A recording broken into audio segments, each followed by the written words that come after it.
নতুন বছর পড়ছে। 2024 সালে আমাদের অনেক অতীতের গ্লানি, অনেক কষ্ট, অনেক বেদনা, অনেক আনন্দ সবকিছু আমাদের জীবন থেকে চলে গেছে। কিন্তু আমাদের জীবনের একটা বছর আমাদের জীবন থেকে চলে গেছে। আমাদের প্রকৃত কৃতকর্ম আসলে আমরা কতটুকু আমাদের গত বছরের জীবনে আমরা কতটুকু আল্লাহ তাআলা সুবহানাহু ওয়া তাআলাকে রাজি এবং খুশি করতে পেরেছি, এটাই সবচেয়ে বড় মুখ্য বিষয় ছিল। আর আল্লাহ সুবহানাহু ওয়া তাআলাকে কতটুকু আমরা নারাজ করছি, এই জন্য আল্লাহ সুবহানাহু ওয়া তাআলার প্রতি আমাদেরকে তওবাতুন নাসুহা করা জরুরি দরকার ছিল। যাই হোক, তারপর আমরা নতুন বছরকে আমরা বরণ করে নিয়েছি। নতুনভাবে আমাদের জীবনকে উদ্ভাসিত করব এবং নতুন করে আমাদের জীবনের ভিতরে এমন কোনো ধরনের কৃতকর্ম আমরা করব না যার মাধ্যমে আমি নিজে ক্ষতিগ্রস্ত হই। আমাদের দৈনন্দিন জীবনের যে সমস্ত কার্যক্রম আছে, সমস্ত কার্যক্রম আল্লাহ সুবহানাহু ওয়া তাআলার সন্তুষ্টির ভিতরে যাতে করে হয়, এর জন্য আমরা প্রতিজ্ঞাবদ্ধ হব। তো আল্লাহ সুবহানাহু ওয়া তাআলা মানুষকে সৃষ্টি করছেন এবং মানুষের হায়াত, মৌত, ধন দৌলত, ইজ্জত, সম্মান সবকিছু ফিক্সড নির্ধারণ করে দিয়েছেন। আল্লাহ তাআলা এখানে কারোর জন্য কোনো কিছু গোপন রাখে নাই। আল্লাহ সুবহানাহু ওয়া তাআলা প্রত্যেকটা বান্দা তার সময় মতন সমস্ত কিছু সবকিছুই সে পেয়ে যাবে। ইজ্জতও পেয়ে যাবে, বেইজ্জতও পেয়ে যাবে, সবকিছুই সময় মতনই পেয়ে যাবে। তো আল্লাহ সুবহানাহু ওয়া তাআলা অশেষ মেহেরবানি এবং অশেষ দয়ালু, যে আল্লাহ সুবহানাহু ওয়া তাআলা আমাদেরকে যে অবস্থায় আমি থাকি না কেন এর জন্য আমি বলি আলহামদুলিল্লাহ। আল্লাহ সুবহানাহু ওয়া তাআলা আলহামদুলিল্লাহকে অনেক পছন্দ করেন। এটা আল্লাহ সুবহানাহু ওয়া তাআলার বৈশিষ্ট্য যে বান্দাকে আমি সৃষ্টি করছি, আর বান্দা যখন সর্ব অবস্থায় বলে আলহামদুলিল্লাহ, তখন আল্লাহ সুবহানাহু ওয়া তাআলা আমাদেরকে নিয়ে ফেরেশতাদের মাঝে গর্ব করেন। যে ফেরেশতারা আদমকে বানাইতে নিষেধ করছিল, ওই ফেরেশতাদের মাঝে গর্ববোধ করেন। এখন আমরা কোন জায়গায় আলহামদুলিল্লাহ বলতে হয় এটাও জানি না। সেদিন ফেসবুকে দেখলাম যে এক লোক একজনে মারছে, মাইরে সাইরে বলতেছে আলহামদুলিল্লাহ। মুসলমান হয়ে মুসলমানের মাইরে যদি বলে আলহামদুলিল্লাহ, তাহলে তার জাহিলিয়াতে, অজ্ঞতার, মূর্খতা ছাড়া আর কোনো কিছু নাই। আলহামদুলিল্লাহ কোন জায়গায় বলতে হয় এটা আমাকে জানতে হবে। হ্যাঁ, তলাবুল ইলমি ফারিদাতুন আলা কুল্লি মুসলিম। দুনিয়া থেকে কবর পর্যন্ত আমাদেরকে জ্ঞান শিখতে হবে। সেই জন্য ইয়াজিদ, মুয়াবিয়া রাদিয়াল্লাহু তাআলা নূর ছেলে ইয়াজিদ, তার নির্দেশ ক্রমে সীমারে হুসাইন রাদিয়াল্লাহু তাআলা হুকে কল্লাকে শিরচ্ছেদ করছে। আর তিনি 2 রাকাত নফল নামাজ পড়ে বলতেছেন, আমি পৃথিবীর সর্বনিকৃষ্ট লোকটাকে হত্যা করলাম। তারপরে সে আল্লাহর দরবারে শুকরিয়া আদায় করতেছে। এই জায়গাতে যদি আলহামদুলিল্লাহ বলে, তাহলে এখানে সে বড়ই মূর্খতার পরিচয় দিছে। সেখানে আলহামদুলিল্লাহ আমাদেরকে বলতে হবে, আমি যখন আল্লাহ তাআলার নিয়ামতকে ভোগ করব, যে কোনো ধরনের কষ্টকে আমি মানে সুন্দর ওয়েলকাম নজরে দেখব। আমি ওই জায়গাতে ইন্না লিল্লাহি ওয়া ইন্না ইলাইহি রাজিউন বলবো। এবং কোনো নিয়ামত আমার ইজ্জত হয়েছে, আমার সম্মান দিছে আল্লাহ সুবহানাহু ওয়া তাআলা, আমি ওই টাইমে বলবো আলহামদুলিল্লাহ। আর যখন আমি একটা বিপদের ভিতরে থাকবো, একটা মানে মানে ভেরি ভেরি ভেরি হার্ড কন্ডিশনের ভিতরে আমি থাকবো, তখন আমাকে বেশি বেশি আস্তাগফার পড়তে হবে, তওবা পড়তে হবে। এটা আল্লাহ তাআলা আমাদেরকে, ইউনূস আলাইহিস সালাম যখন মায়ের পেটের মাছের পেটের ভিতরে ছিল, তো ওই মাছটা তাকে নিয়ে 18 লক্ষ মাইল রান করছে। ওই মুহূর্তে তিনি বলছেন লা ইলাহা ইল্লা আনতা সুবহানাকা ইন্নী কুনতু মিনাজ জালিমিন। আসলে দুনিয়ার জীবনটা একটা ধোঁকা, প্রত্যেকেই ধোঁকা দিতেছে। আল্লাহ তাআলা বলছেন মাতাউল গুরুর, এই দুনিয়াটা ধোঁকার বস্তু ছাড়া কোনো কিছু না। একটা দুনিয়াটা এটা একটা মানে একটা বুড়ির সঙ্গে তুলনা করা হয়েছে, যে একটা অনেক বয়স্ক বুড়ি, সে অনেক সাজসজ্জা কইরা সে কি করতেছে, মানুষের সামনে মানে প্রেজেন্ট করতেছে। কিন্তু যখন দুলহান তার স্ত্রীকে কাপড় খুলে মুখ তুললো, তখন দেখলো যে অনেক বয়স্ক সে একটা মহিলা। তো আমরা দুনিয়ার চাকচিক্য, দুনিয়ার বিলাসিতা মত্তের জন্য আজকে আমরা সব ধরনের কৃতকর্মই আমরা করতেছি। কিন্তু এক সময় যখন আমার মৃত্যুর সময় আসবো, তখন দেখা যাবে যে আসলে আমি তো এইগুলো একটা ধোঁকার ভিতরে ছিলাম। এখান থেকে তো আমি কোনো অর্জন করতে পারি না। এখান থেকে তো আমি আল্লাহ এবং আমার হাবিব রসুল মোহাম্মদ সাল্লাহ সাল্লামের প্রতি যে যতটুকু পরিমাণ আমার দরুদ পড়া দরকার ছিল, আমি এগুলা পড়ি নাই। তখন আমার মানে আফসোস আসবে, আর আমি তখন নিজেকে অনেক মানে এই এই নিজেকে অনেক মানে হতভাগা মনে হবে।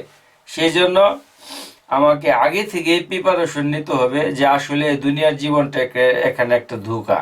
এখানে স্ত্রী, পুত্র, কন্যা, সন্তান, স্বামী অথবা ছেলে অথবা বাবা, এভরিথিং মানে প্রত্যেকেই মানে হাসরের মাঠে যেরকম প্রত্যেকে বলবো ইয়া নফসি ইয়া নফসি ইয়া নফসি, আমি নিজে কীভাবে বাঁচবো এই চিন্তা করব।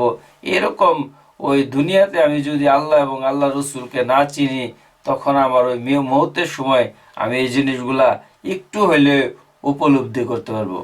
আল্লাহ তাআলা বলছেন, অবশ্যই আমি বান্দা তোমাকে দুনিয়াতে কিছু স্বাদ, তোমার এই দুনিয়ার জীবনের কিছু কষ্ট ক্লাস আমি তোমাকে দুনিয়াতেই বুঝাই নিব।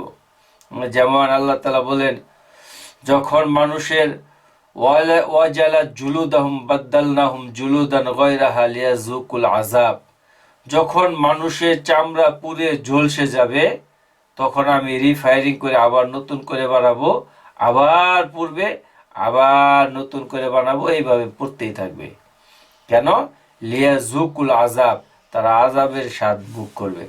সেজন্য আসলে আমার এই দুনিয়াতে পাওয়া না পাওয়া, আমি আজকে দুনিয়াতে আসি, কালকে থাকবো না, এর জন্য কোনো মানুষের কোনো আসেও না, কোনো যায়ও না। এখানে আমাকে টোটালি চিন্তা করতে হবে, আসলে আমার একমাত্র আল্লাহ সুবহানাহু ওয়া তাআলা আমার আপন। আল্লাহ সুবহানাহু ওয়া তাআলা ছাড়া আমার এই পৃথিবীতে আপন বলতে কেউ নাই। সবাই আমার ছেলে কোন, আমার স্ত্রী কই, আমার পুত্র কোন, আমার আত্মীয় স্বজন, এভরিথিং, তারা আমার ওই আমার সম্পদের প্রতি তাদের আগ্রহ, অথবা আমার মানে যে পজিশনের উপর আমার যখন পায়ের ভিত মজবুত হবে, তখন তারা আমার নিকট তারা আসতেছে। যাই হোক, আমার কথা হইল যে সেই জন্য এই দুনিয়ার জীবনটা যেহেতু ধোঁকা, ও সেই হিসেবে আমাকে আল্লাহকে খুশি করাই, এটাই হইতেছে আমার কাজ। আমাকে আল্লাহ এবং আল্লাহ রসুলকে খুশি করাই আমার কাজ। হ্যাঁ, বাকি আমি যখন আল্লাহ এবং আল্লাহ রসুলকে খুশি করব, আমার সামনে যদি কোনো ধরনের বিপদ আপদ আসে, আমি যদি আল্লাহ তাআলার উপর পরিপূর্ণ তাওয়াক্কুল এবং ভরসা করি, ওয়া ইয়াতাওয়াক্কাল আলাল্লাহ ফাহুয়া হাসবুহু, তো আল্লাহ সুবহানাহু ওয়া তাআলা বলেন যে আমি তার জন্য যথেষ্ট হয়ে যাই, আমি তার জন্য যথেষ্ট। তখন আল্লাহ সুবহানাহু ওয়া তাআলা কোনো দেবদূতের মাধ্যমে অথবা কাউকে নিয়ে কাউকে দিয়ে আল্লাহ সুবহানাহু ওয়া তাআলা আমাকে সাহায্য করাবেন, এটাই সত্য। আর এটা চিরন্তন সত্য হয়ে আসছে, এটা আল্লাহ সুবহানাহু ওয়া তাআলা দেখাইছেন। যখন আমাদের নবী মুহাম্মদ সাল্লাল্লাহু আলাইহি ওয়াসাল্লাম আমানতের মাল গচ্ছিত আলী রাদিয়াল্লাহু তাআলা আনহুর নিকট রেখে তিনি যখন চলে গেলেন, মক্কা থেকে মদিনার দিকে রওনা হলেন, আল্লাহ সুবহানাহু ওয়া তাআলার নির্দেশে হিজরত করতে বললেন, তখন গুহার ভিতরে ওনারা যখন প্রবেশ করলেন, তখন ওখানে মাকড়সায় জাল দিছে এবং কবুতর ওই মাকড়সার জালের উপরে ডিম ফুটাইছে। তো আল্লাহ সুবহানাহু ওয়া তাআলা তখন আবু বকর রাদিয়াল্লাহু তাআলা আনহু বললেন, ইয়া রাসূলুল্লাহ, আমরা তো এখানে ধরা পড়ে গেলাম, আমরা তো এখানে দুইজন, আর তারা তো অনেক সংখ্যায় বেশি। তখন বলছে, আমাদের সাথে আরেকজন আছে, তিনি হইতেছেন আমাদের আল্লাহ। তখন আবু বকর রাদিয়াল্লাহু তাআলা নূর ঈমান পরিপূর্ণ হইল এবং ঈমানের ভিতরে যে ত্রুটি ছিল এই ত্রুটিগুলা শেষ হয়ে গেল। সেই জন্য তো আল্লাহ তাআলা তাকে কি করলেন, মাকড়সার জাল এবং কবুতরের ডিমের মাধ্যমে ওই আল্লাহ সুবহানাহু ওয়া তাআলা তাদেরকে হেফাজত করলেন। আসহাবে কাহাবের 9 জন সাথীকে যখন জালেম বাদশা তাদেরকে অত্যাচার করলো, তো তাদেরকে এক কুকুর সহ তারা এক গুহার ভিতরে তারা দীর্ঘদিন তারা ছিল, 309 বছর সম্ভবত। যাই হোক, আজকে জুমার দিন, পবিত্র জুমার দিন আমরা সূরাতুল কাহাফ পড়ব। সূরাতুল কাহাফ যে ব্যক্তি প্রতি জুমার দিন পড়বে, আল্লাহ সুবহানাহু ওয়া তাআলা হাসরের মাঠে এমন এক জ্যোতি তার সামনে পেশ করবে যে জ্যোতির মাধ্যমে সে সুন্দরভাবে সে চলতে পারবে। যাই হোক, আমি আসলে প্রতি শুক্রবার একটু একটু কথা বলি, কারণ এই সূরা কাহাফের আরেকটা ফজিলত হইতেছে সবচেয়ে বড় ফিতনা বর্তমান যুগে এবং সামনে আরো কঠিন থেকে কঠিন ফিতনা, সেটা হলো মসিহুদ দাজ্জালের ফিতনা। মসিহুল দাজ্জালের ফিতনাটা কতটুক ভয়ঙ্কর এবং কতটুক চ্যালেঞ্জিং, যেটা আল্লাহ রাসূল সাল্লাল্লাহু আলাইহি ওয়াসাল্লাম তার নবীদেরকে সতর্ক করছেন এবং আদম আলাইহিস সালাম তার সন্তানদেরকে সতর্ক করছেন, শীস আলাইহিস সালাম সতর্ক করছেন, নূহ আলাইহিস সালাম সতর্ক করছেন, ইব্রাহিম আলাইহিস সালাম সতর্ক করছেন, ইব্রাহিম আলাইহিস সালামের ছেলে ইসহাক আলাইহিস সালাম সতর্ক করছেন, ইসমাইল আলাইহিস সালাম সতর্ক করছেন, সুলাইমান আলাইহিস সালাম সতর্ক করছেন, দাউদ আলাইহিস সালাম সতর্ক করছেন, শুআয়ব আলাইহিস সালাম, মূসা আলাইহিস সালাম, ইয়াকুব আলাইহিস সালাম, ইউসুফ আলাইহিস সালাম, সালেহ আলাইহিস সালাম, হুদ আলাইহিস সালাম, ঈসা আলাইহিস সালাম। এমন কোন নবী রাসূল নাই যে মসিহুদ দাজ্জালের ফিতনা সম্পর্কে তার জাতিকে তারা সতর্ক করে নাই, যে এমন একটা সময় আসবে, এমন একটা পৃথিবীতে একটা বিপর্যয় দেখা দিবে, যে টাইমে সকালবেলা মানুষ ইমানদার থাকবে, সন্ধ্যাবেলায় সে বেঈমান হয়ে যাবে, আবার সন্ধ্যাবেলা সে ইমানদার হবে, সকালবেলা সে বেঈমান হয়ে যাবে। এরকম এক সিচুয়েশন থাকবে। মসিহুদ দাজ্জাল এক হাতে নিয়ে আসবে জান্নাত, এক হাতে নিয়ে আসবে সে জাহান্নাম, এক হাতে নিয়ে আসবে দুনিয়ার প্রাচুর্যতা, আরেক হাতে নিয়ে আসবে দুনিয়ার অভাব অনটন। আজকে ফিলিস্তিনি নিরাপদ মানুষের উপর যেভাবে নির্বিচারে অত্যাচার আর নির্যাতন হইতেছে, এটা কোনোভাবেই আজকে কাম্য নয়। আজকে মানবতার কথা বলা হয়, মানবাধিকারের কথা বলা হয়, অথচ ফিলিস্তিনের নিরাপদ শিশুরা তারা আজকে বস্ত্রহীন, তারা খাবার পাইতেছে না, তারা বিভিন্নভাবে তারা কষ্ট পাইতেছে, অথচ তাদের বিরুদ্ধে কেউ বলার মতন নাই।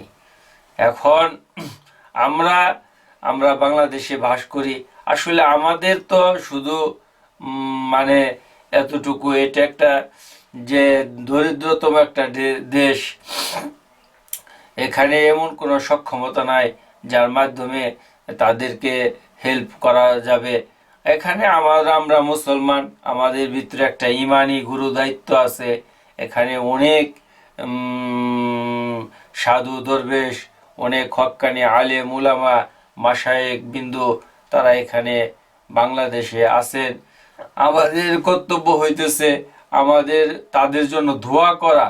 আমি আমার নিজের চিন্তা ভাবনা থেকে আমি দেখছি যে ফিলিস্তিনি মানুষদের জন্য দোয়া করা ছাড়া আর বিকল্প কোনো রাস্তা আমাদের হাতে নাই।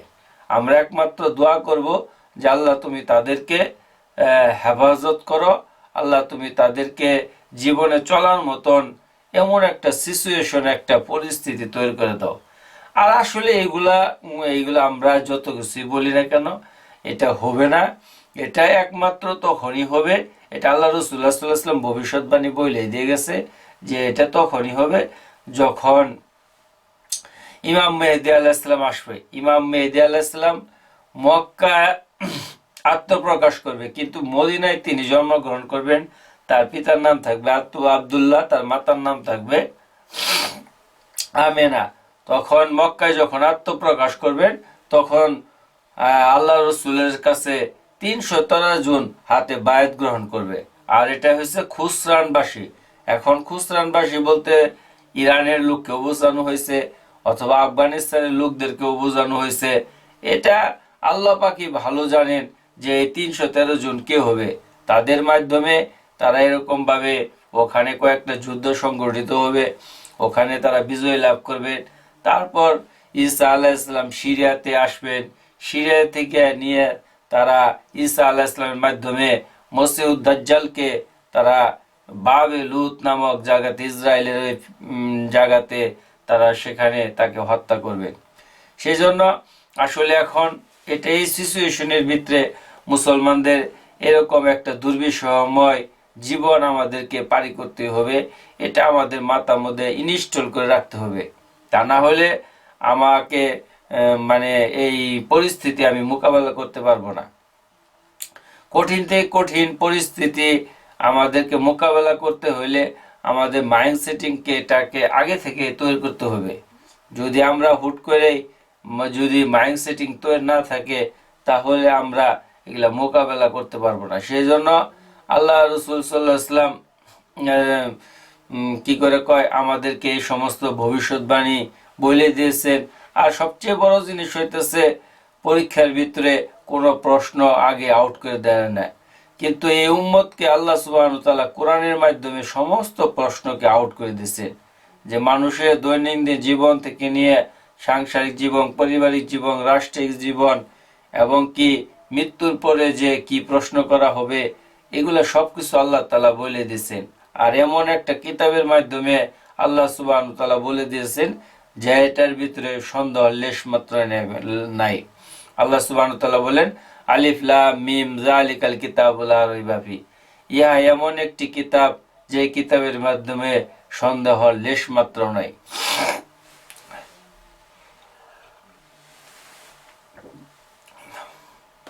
এখন ফজর নামাজের পর এখন বাজতেছে সকাল ভোর 7টা 15 মিনিট। সেজন্য আমরা আমাদেরকে সবসময় আল্লাহর উপর তাওয়াক্কুল এবং ভরসা করতে হবে।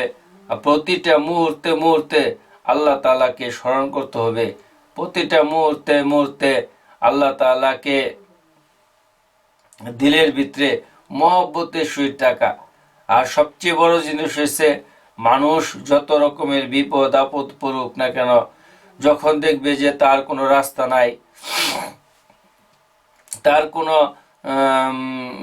কোনো এরকম কোনো সিচুয়েশনে পড়ে গেছে, সে আর কোনো কুল পাইতেছে না, আল্লাহ রাসূল সাল্লাল্লাহু আলাইহি ওয়াসাল্লাম বলে দিছে যে তুমি বেশি বেশি ইস্তেগফার করো, ইস্তেগফারকে তুমি লাজেম করে নাও, বাধ্যতামূলক করে নাও, এবং তুমি তোমার আমলকে বাড়ায় দাও।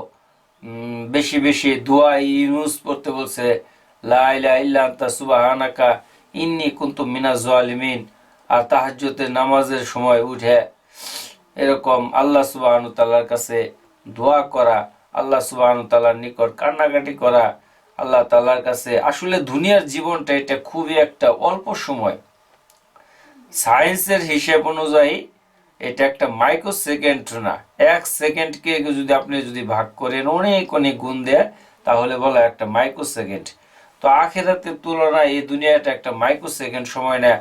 আর আখেরাতের জীবন হইতেছে আবাদুল আবাদ জীবন, যে জীবনের শুরু হবে আর কোনো শেষ হবে না।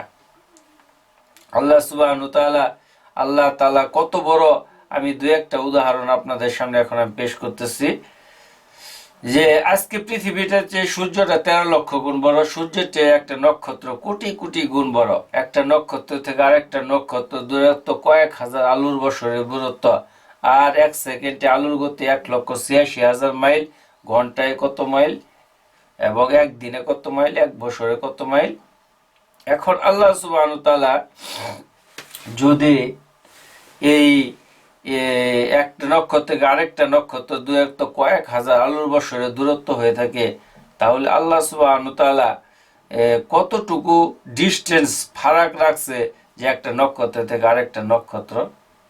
সেই জন্য আমাদেরকে এবং কি হাজার হাজার নক্ষত্রকে মিলে একটা গ্যালাক্সি গঠিত হয়েছে, তারপরে ব্ল্যাক হোল আছে, এগুলো সব প্রথম আসমানের নিচে। এবং প্রথম আসমানকে দ্বিতীয় আসমানের সামনে যদি নিক্ষেপ করা হয়, এগুলো কোরআনের হাদিসে কুসির ভিতরে আছে এবং স্পষ্ট হাদিস, এখানে কোনো বিন্দুমাত্র নাই। কোরআনের তাফসিরের ভিতরে আছে যে একটা পেঁয়াজের খোসার মতন প্রথম আসমানটা দ্বিতীয় আসমানের সামনে, দ্বিতীয় আসমানটা তৃতীয় আসমানের সামনে, এত একটা পেঁয়াজে এরকম ভাবে আরশ কুরসি এগুলা সবকিছু এত ছোট। আর জিব্রাইল আলাইসাল্লামকে আল্লাহ তাআলা 600 ডানা দিয়েছেন, আর উনি এই 2টা ডানা দিয়ে সারা মাশরিক থেকে মাগরিব পর্যন্ত তিনি ঢাইকে ফেলাই দিতে পারেন। আর তিনি একটা ঝাপটা দিয়ে তিনি এই প্রথম আসমান থেকে জমিন থেকে নিয়ে প্রথম আসমানে চলে যান। তাহলে তিনাকে কত বড় পাওয়ার আল্লাহ সুবহানাহু ওয়া তাআলা দিছে। তিনি একবার বলল যে আল্লাহ আমি তোমার জান্নাতকে দেখব, তখন তিনি জান্নাতের জন্য 600 পাখা মিলে সে রান করতেছে, যে এক ঝলকে সে যদি এত বড়, আমরা যদি এখন বাংলাদেশের সুপারসোনিক মানে সবচেয়ে পাওয়ারফুল রকেট আপনি বঙ্গোপসাগরের দিক দিয়ে ছাড়লেন, আপনি পৃথিবীর যাইতে যাইতে যতই ফুয়েল ভরুক না কেন শেষ হয়ে যাবো গা, ওই ফুয়েলটাকে আবার শেষ হওয়ার পরে আরেকটা মানে ইয়ার কাপ দিয়ে নিয়ে যাবে, তারপর পৃথিবীর কোনো কেউ কুল কেনার খেতে পাওয়া যাবে না। তো এটা এই নবভূমণ্ডলের ভিতরে সে এই এত আমরা মানে দুর্বল এবং এত নগণ্য, এত ছোট, সেই হিসেবে তো জিব্রাইল আলাইহিস সালামের 2টা পাখার মাধ্যমে সমস্ত কিছু আরশ এই পুরা জমিনের সবকিছু ঢাইকে যায়। তো আল্লাহ সুবহানাহু ওয়া তাআলা তাকে 600 পাখা দিছে, আর সে একটা ঝাপটার মাধ্যমে জমিন থেকে নিয়ে আসমানে যায়।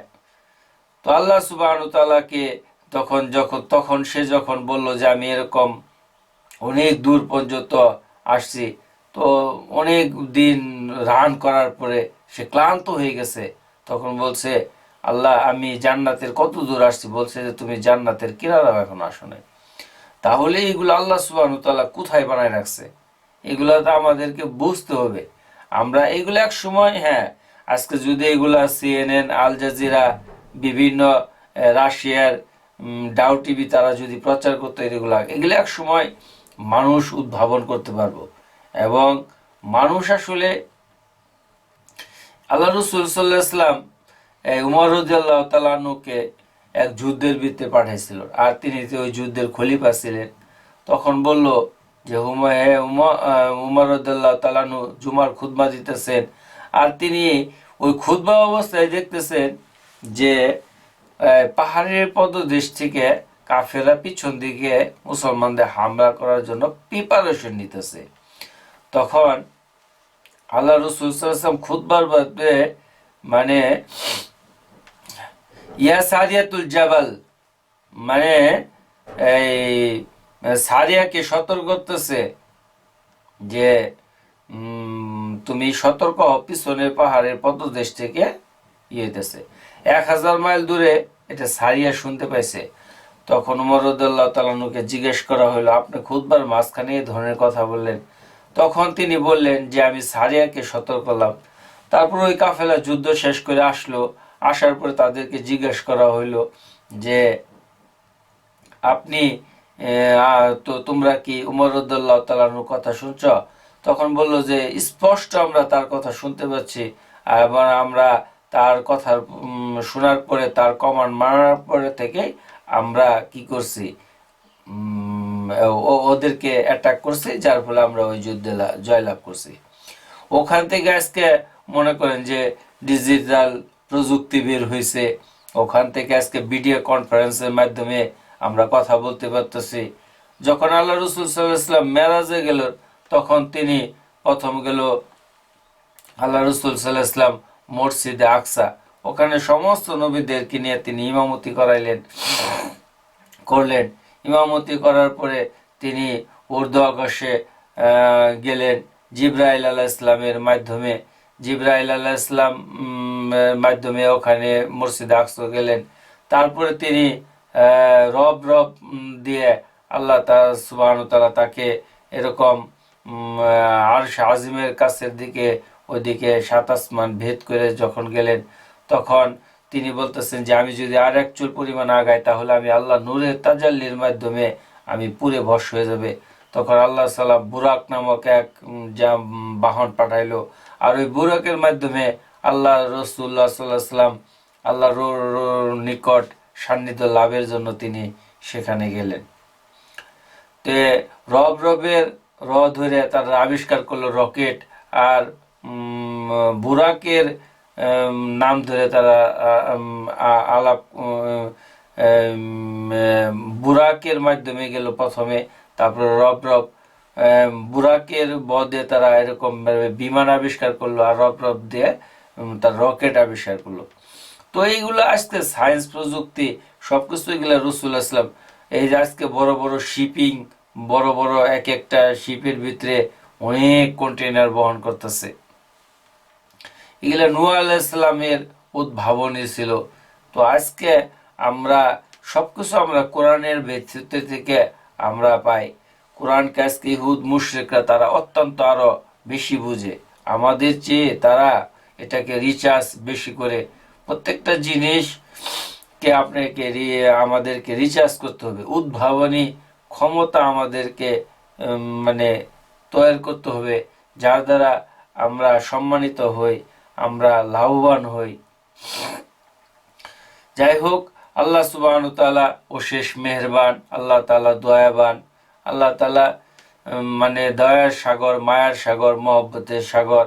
আমরা প্রতি মুহূর্তে মুহূর্তে আল্লাহ তাআলার উপর ভরসা করব। আমাদের আখিরাতের জন্য আমাকে পুরোপুরি প্রিপারেশন নিতে হবে। আল্লাহ তাআলা সব কিছু পছন্দ করেন, একটা জিনিস সবচেয়ে বেশি অপছন্দ করেন, সেটা হলো শিরিক। আল্লাহ বলছেন, আর তুমি আমার সাথে শিরিক করো না। ইয়া বুনাইয়া লা তুশরিক বিল্লাহ ইন্না শিরকা লাযুলমুন আযীম। হে বৎস, তুমি আল্লাহর সাথে শিরিক করিও না, কারণ শিরিক হইল মস্ত বড় জুলুম। আল্লাহ সুবহানাহু ওয়া তাআলার সাথে আমাদেরকে সবসময় খেয়াল রাখতে হবে, আমার কথার ভিতরে আমরা যাতে শিরিক না করি, আমাদের কাজের মাধ্যমে আমরা শিরিক না করি। কারণ শিরিক যদি আমার কথার মাধ্যমে হয়, আল্লাহ তাআলা আমার প্রতি নারাজ হবে। আমার কাজের মাধ্যমে যদি শিরিক হয় তাহলেও আমার নারাজ হবে। যেমন ফেরাউন, সে একজন তরমুজের ব্যবসায়ী ছিল। হ্যাঁ, তরমুজের ব্যবসা করতে করতে এক সময় সে যখন মিশরে আসলো, তখন তাকে আল্লাহ তাআলার সে একটা গুরুস্থানের দায়িত্ব পায়। আর গুরুস্থানের ভিতরে দেখলো যে এই মানুষ মরতে আসে, সে ওখান থেকে ট্যাক্স নিয়ে যায়। তখন ট্যাক্স নিয়ে গেলে তখন এটা এক সময় মিশরের এক মন্ত্রী মারা গেল, তখন সে বলতেছে এখানে ট্যাক্স দিতে হবে। সে কিন্তু আসলে মিশরের লোক না, সে অন্য দেশ থেকে আসছে। যাই হোক, তখন বলতেছে যে ট্যাক্স দিতে হবে। তখন ওই দেশের বাদশার কাছে খবর গেল, আকার নাতুনের নিকট খবর গেল যে এটা কি, যে বাদশাকে এই মন্ত্রীকে খবর দেওয়া হবে ওখানে এক লোক ট্যাক্স ফেরাউন আর হামান। তখন বলল যে তাই নাকি, যে ট্যাক্স ছাড়া খবর দিতে হবে না, তাকে নিয়ে আসো।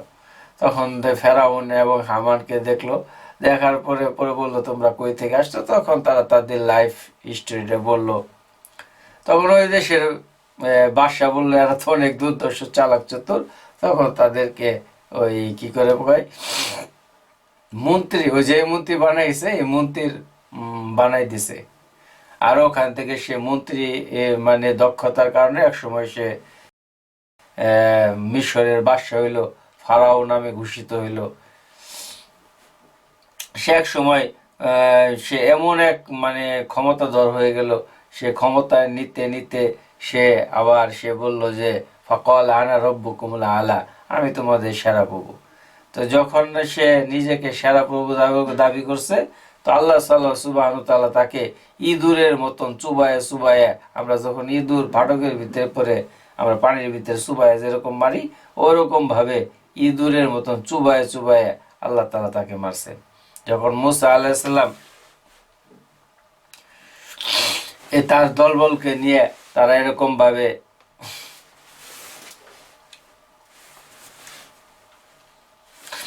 নীলনদ পাড়ি দিবে ওই টাইমে, তো দেখলে যে সামনে নীলনদ, তখন তিনি ওখানে এই দরিয়ার ভিতরে লাঠি মারতে বললেন। আল্লাহ তাআলা একটা তাকে প্রত্যেক নবীকে মুজিজা দিচ্ছে, যে এখন মুসা আলাইহিস সালামের মুজিজা ছিল লাঠি। আল্লাহ তাআলা বলছে, হে মুসা তুমি এটা দিয়ে কি করো? বলছে আমি পাতা পাড়াই, এটা দিয়ে আমি ঠেক দিই, এটা দিয়ে আমি বকরি খাদাই।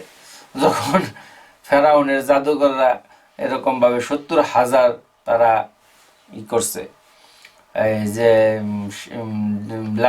এই সাপ ছাড়ছে জাদুর মাধ্যমে, তখন আল্লাহ তাআলা মুসা আলাইহিস সালাম বললো, হে মুসা তুমি তোমার লাঠিকে প্রদর্শন করো। তখন উনি বলতেছে, আল্লাহ এটা তো লাঠি, তুমি প্রদর্শন করো। যেভাবে ছাড়ছে, তখন আল্লাহ তাআলা বলেন সুবহানুন নাজিন, এমন এক মস্ত বড় সাপ হয়েছে, সমস্ত অযোগ্য সাপ সে একবারে খায় ফেলাইছে, এমন সাপ হয়েছে, এমন সাপ। তখন সমস্ত জাদুঘররা তারা সেজদায় পড়ে গেছে আর বলছে, রব্বি মুসা ওয়া হারুন, আমরা মুসা এবং হারুনের রবের প্রতি আমরা ঈমান আনলাম। তো সমস্ত জাদুঘরদেরকে সে যখন এই জিনিসটা দেখার পরে তারা ঈমান আনলো, সমস্ত জাদুঘররাই যখন মানে মুসা এবং হারুন আলাইহিস সালামের রবের প্রতি ঈমান আনলো, তখন এর জন্য ফেরাউন আবার ওদের প্রতি মানে অনেক মানসিক টর্চারিং করলো, অনেক ক্ষিপ্ত হইল। তো আসল বিষয়টা হইতেছে এখানে যে আসলে আমরা যত কিছুই হই না কেন, আমাদের কখনো আল্লাহর সাথে শরীক করা যাব না।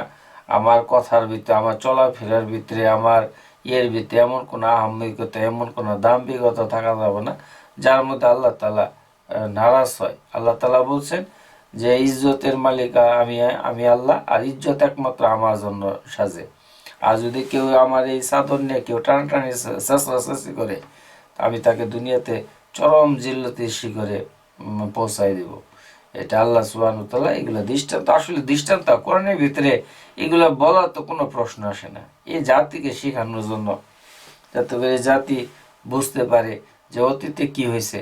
আসলে আমরা অতীত নিয়ে ইতিহাস কাউকে ক্ষমা করে না, অথচ ইতিহাস নিয়ে এই ইতিহাস কাউকে ক্ষমা করে না, অথচ ইতিহাস থেকে আমরা শিক্ষা করি না। কোরআনে আপনি প্রত্যেকটা অল্প কিছু দিক নির্দেশনা ব্যতীত আর সব অতীত আদম আলাইহিস সালামের সমস্ত ঘটনাবলী বর্ণনা করছে। আর ইউসুফ আলাইহিস সালামের ঘটনাবলী সূরা ইউসুফ এত সুন্দরভাবে বর্ণনা করছে, যেটা মানে শুধু অর্থ পড়তে ইচ্ছে করে, line by line, part by part.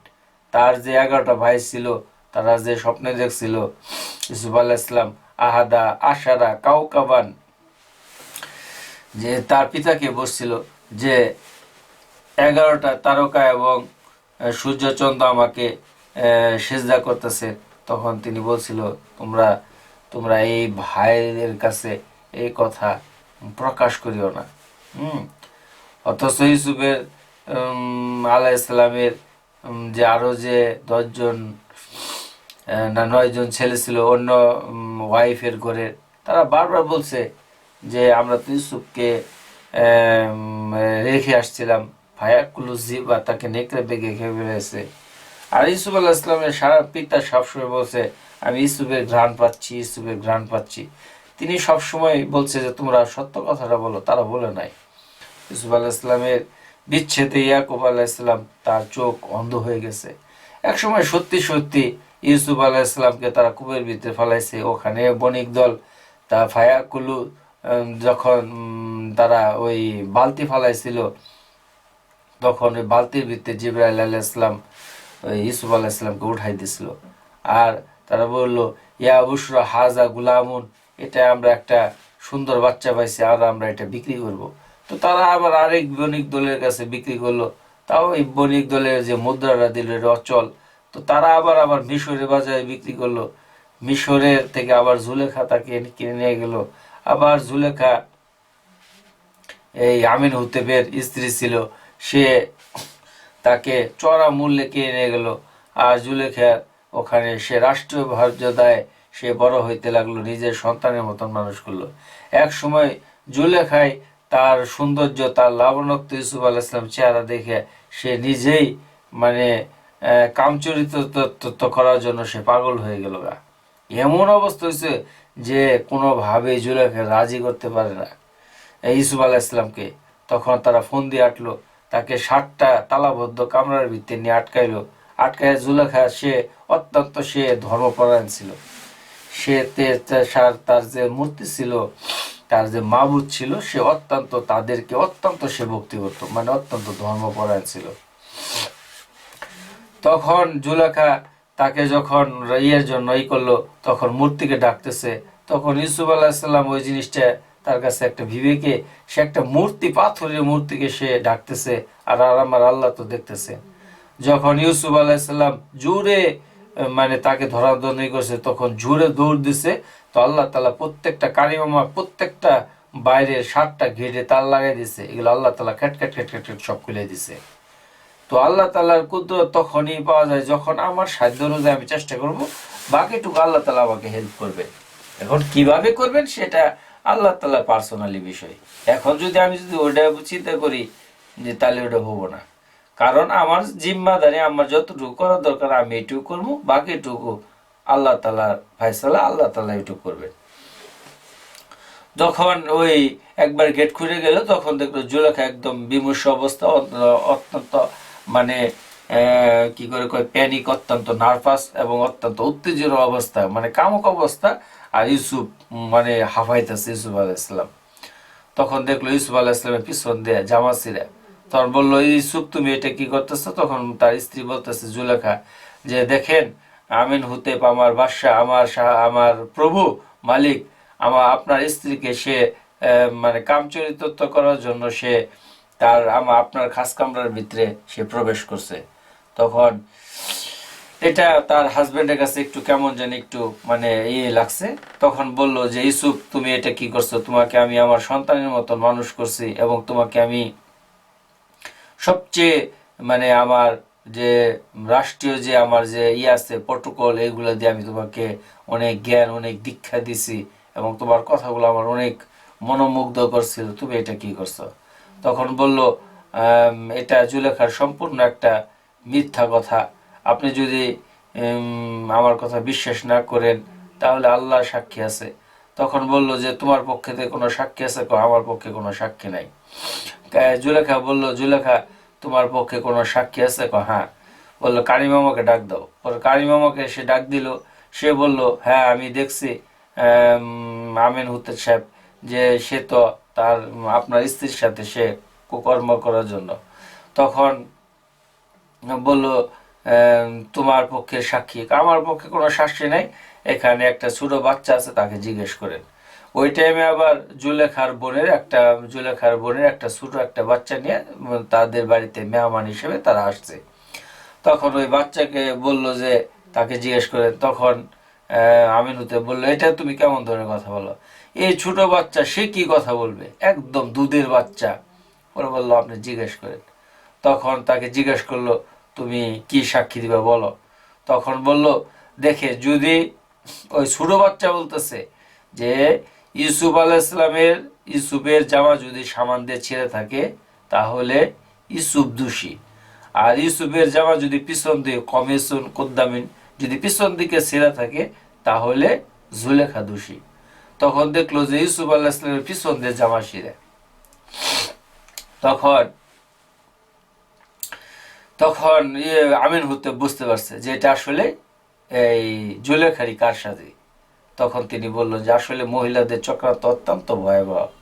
যাই হোক, তারপর ইউসুফ আলাহিসাল্লামকে জুলেখা ছাড়ল না, তাকে জাজিরা কারাগারের ভিতরে 7 বছর অমানসিক নির্যাতন তাকে সইতে হয়েছে, তাকে রাজি করানোর জন্য।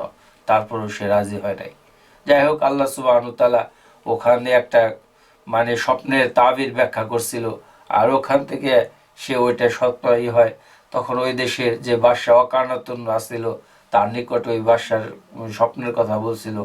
তখন সে যে একটা স্বপ্ন দেখছিল, আর ওই স্বপ্নের ব্যাখ্যা যখন তিনি বলল, একটা দুর্ভিক্ষের কথা আর একটা ফসলাদির কথা,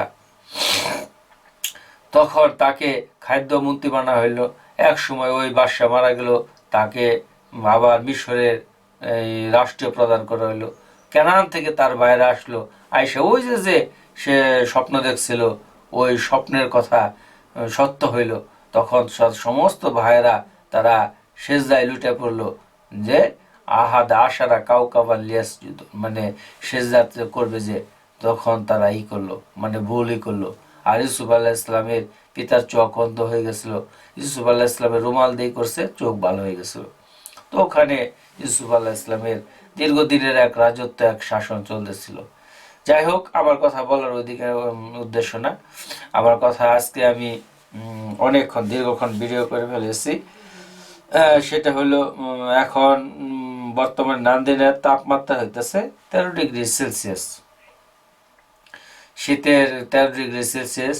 আমরা বাংলাদেশে যারা বাস করে পারি, আরও 2-1 দিন হয়তো ঠান্ডা তীব্রতা বাড়তে পারে। আমাদের সাধ্য অনুযায়ী আমরা শীতের জন্য মানে ওই রকমভাবে প্রস্তুতি নিব, এবং শীতের যাতে করে ছোটো ছোটো বাচ্চারা যাতে করে ঠান্ডা ঠান্ডা না লাগে এ ধরনের মানে প্রিপারেশন নিব।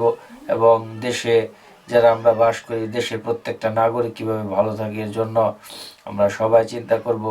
আমাদের সবারই দায়িত্ব, first to last, A to Z, সবার হাই লেভেল থেকে নিয়ে ফুটপাতে যারা বসবাস করে সবারই চিন্তা থাকা লাগবো যে আমরা বাংলাদেশকে ভাস্কর করি, আমরা বাংলাদেশকে বিশ্ব দরবারে সুন্দরভাবে প্রেজেন্ট করব, যেটা আমাদের বাংলাদেশের জন্য মানুষ একটা সুনাম বয়ে আনবে। তো এই বলে আমি আমার কথাকে শেষ করলাম। আমার কথা ভিত্তিক কোনো ভুল ত্রুটি হলে স্লিপ অফ টান কাইন্ডলি আমাকে ক্ষমার দৃষ্টিতে দেখবেন। আমি আবার বলছি, আমার নাম মোহাম্মদ রুকনুদ্দিন, নান্দিনা পুরাতন পাড়া, জামালপুর অধিবাসী, বাংলাদেশ আমার দেশ। আসসালামু আলাইকুম ওরহমতুল্লাহি ওয়াবারাকাতু। অবশ্যই আজকে সূরা কাহাফ পড়ব জুমার দিন। সূরা কাহাফের মাধ্যমে আল্লাহ তাআলা আমাদেরকে এই খারাপ দজ্জালের ফিতনা থেকে হেফাজত করবে। আসসালামু আলাইকুম ওরহমতুল্লাহি ওয়াবারাকাতু।